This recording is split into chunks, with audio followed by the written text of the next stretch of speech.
Oleh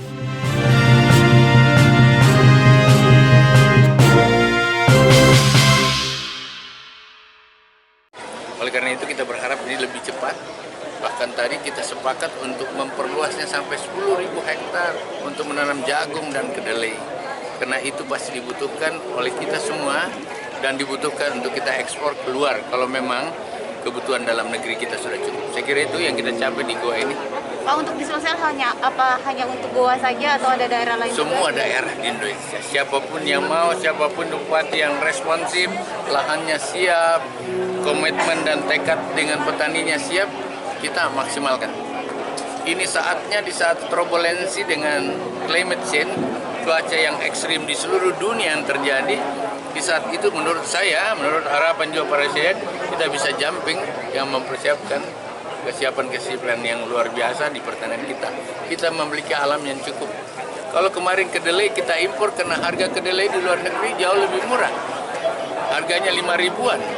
Sementara kalau kita petani yang menanam, itu baru bisa untung kalau di atas 7.000. Sekarang harga di luar 10.000. Oleh karena itu ini saatnya kita menanam. Dan insya Allah ini akan kita maksimalkan karena biar bagaimana kita butuh kedelai untuk tempe, untuk tahu kita. Dan ini saya kira bagi orang Indonesia terutama di Jawa sangat paham untuk menanam seperti ini, termasuk kita di Goa ini. Pak, bagaimana kesiapan?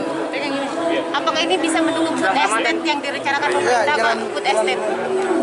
Kenapa food Salah estate? satu dukungan untuk food estate.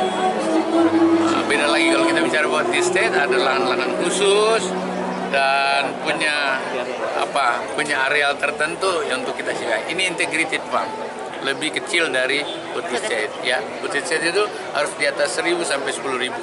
Kalau ini tadi Pak Bupati baru akan sikapi 50 sampai dengan 100 di beberapa tempat. Untuk jalan Ramadan, permintaan soal stok pangan kira-kira gimana? Ya, stok pangan. Stok pangan cukup. Cukup. Ya, kan begini, mau bicara pangan ada dua sisi. Ketersediaan dan stabilisasi harga. Harga apapun di dunia ini saling terkontraksi secara global. Oleh karena itu yang saya persiapkan adalah ketersediaan. Menghadapi Ramadan dan Idul Fitri insya Allah ketersediaan ini cukup gitu.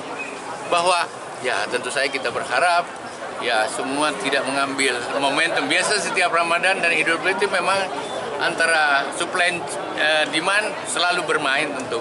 Tetapi tentu kita tidak mau ada orang yang mempermainkan di antara kepentingan